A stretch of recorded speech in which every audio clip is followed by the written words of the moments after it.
It is a Sunday evening in Corinth, around the year 55. The sun has just dropped behind the harbor, and the light in the room has turned the color of old bronze. 40 people are crammed into a dining room built for 9. Most of them are standing. The ones who are reclining on the low couches are the ones who arrived first, because they did not have to work that day. The smell in the room is bread, lamp oil, and bodies that have walked a long way in the heat. A child is asleep on a folded cloak in the corner.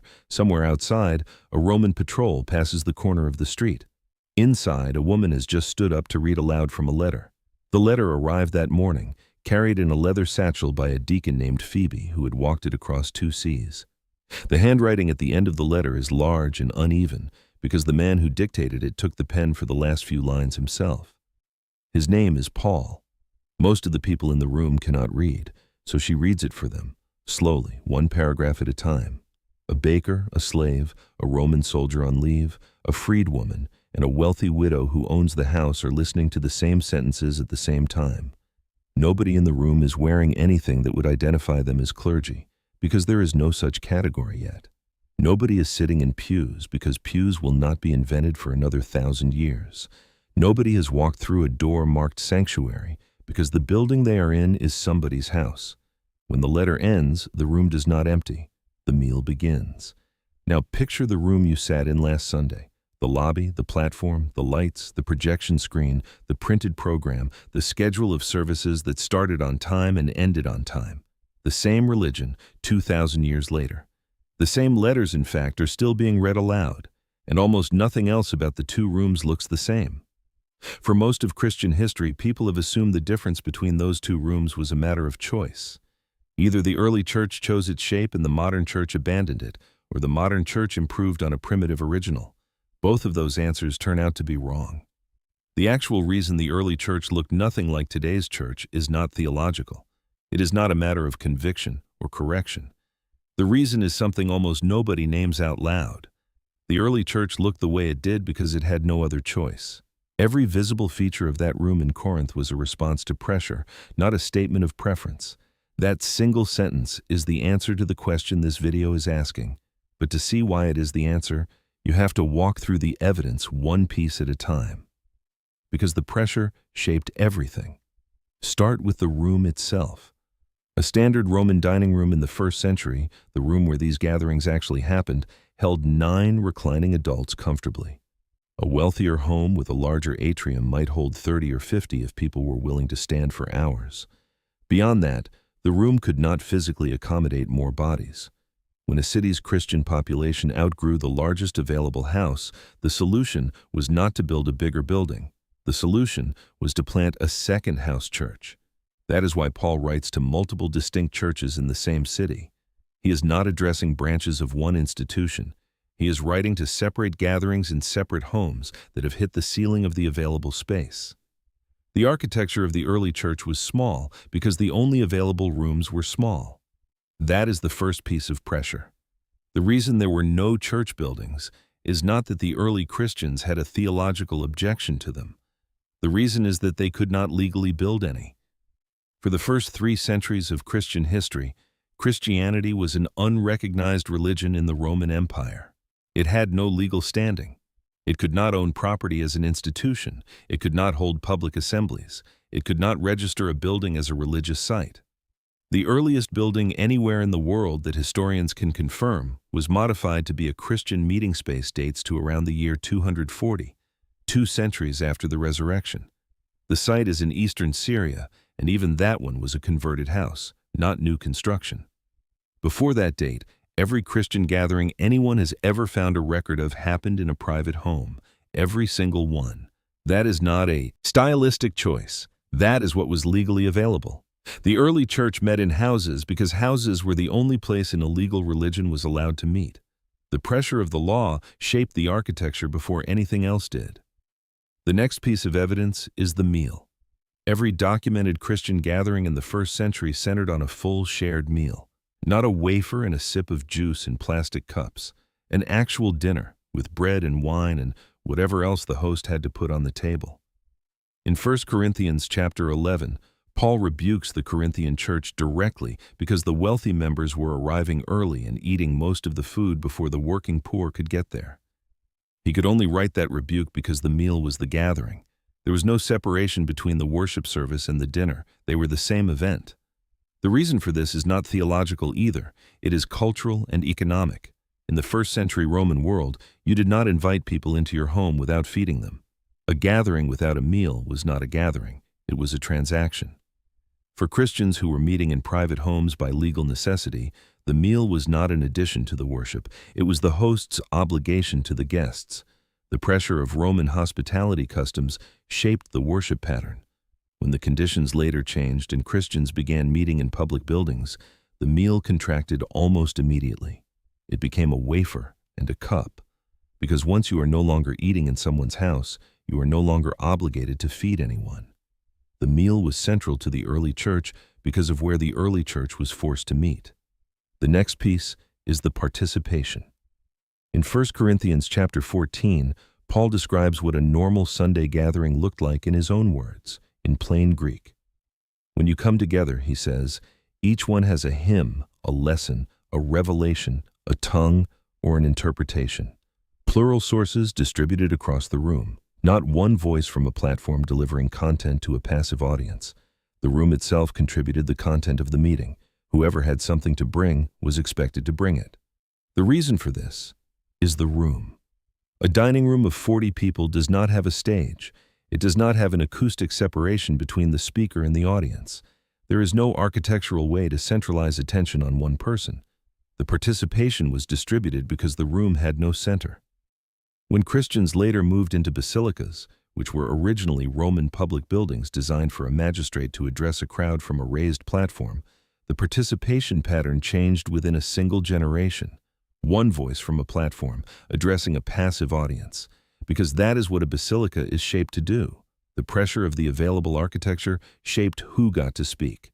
The next piece is the leadership. There was no paid professional clergy class anywhere in the Christian movement until the 3rd century. Local elders led the gatherings, almost always plural rather than singular, usually unpaid, and selected from within the existing house. The Greek word translated bishop in the 1st century referred to a person who oversaw a single city, not a region or a denomination. Most of these leaders worked ordinary jobs during the week. Paul himself made tents. The reason there was no paid clergy class is not that the early Christians had a theological objection to paying their leaders. The reason is that there was no money to pay them with. An illegal religion meeting in private homes had no legal mechanism to collect institutional donations. It could not own property to generate income.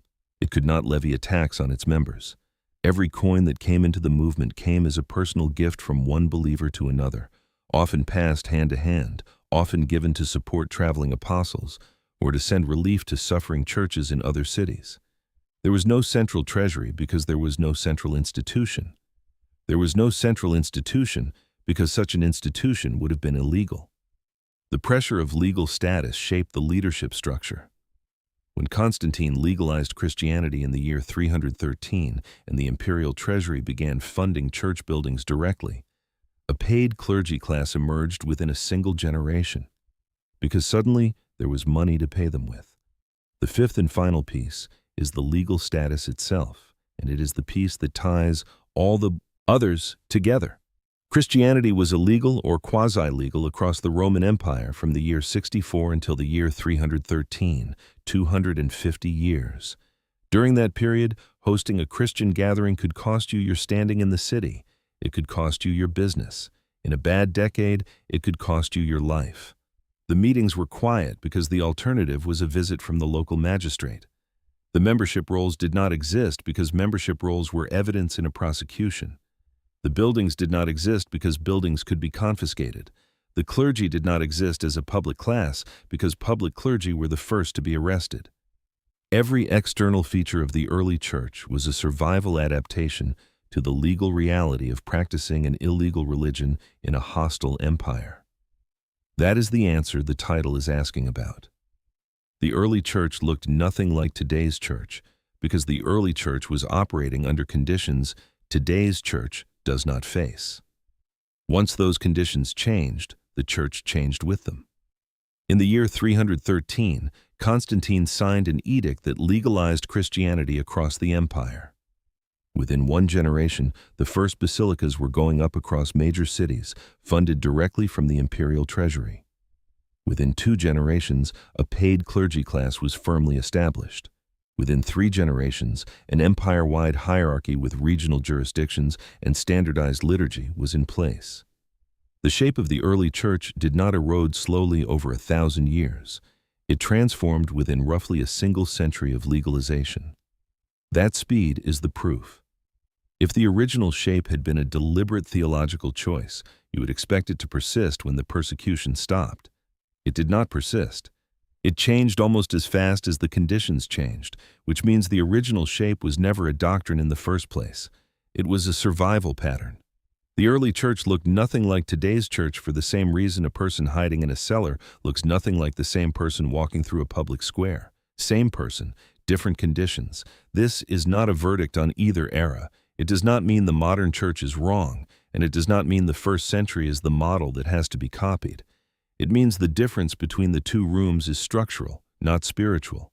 The cause of the difference is historical, not theological. And the implication is the question the early church can finally answer for the modern reader. If the visible features of the first century were responses to pressure, then the question for the modern reader is not which version is correct. The question is, which features of any church in any century are condition-driven and which are conviction-driven? Which parts of the gathering are the way they are because of the room, the law, the budget, the building? And which parts are the way they are because the people in the room actually believe they should be that way? That is a question every generation of Christians has had to answer for itself. The first century answered it under the pressure of empire. The 4th century answered it under the pressure of imperial favor. The medieval church answered it under the pressure of feudal economics. The modern church is answering it under pressures of its own that future centuries will name long after we are gone. The shape keeps changing. The conditions keep changing. But underneath every version, the same thing has been happening. A letter is read aloud. Bread is broken. A name is named. People who are not related to each other share a room as if they are family. Those features show up in the year 55, in the year 155, in the year 1055, and in the room you walked into last Sunday. The room kept changing. The reading did not, which is why the early church looked nothing like today's church, and why, underneath the difference, it was never actually a different church. Which detail surprised you the most? The architecture, the meal, the participation, the unpaid leadership, or the legal status that held the whole shape in place? Tell me in the comments, because the answer often reveals what most people did not realize they were assuming about the first century. If you want the rest of this investigation, the next video traces what happened in the 100 years between Constantine and the first cathedral, and how fast the room actually changed once the doors opened. Subscribe so you do not miss it, because the room is still changing and the reading is still going on.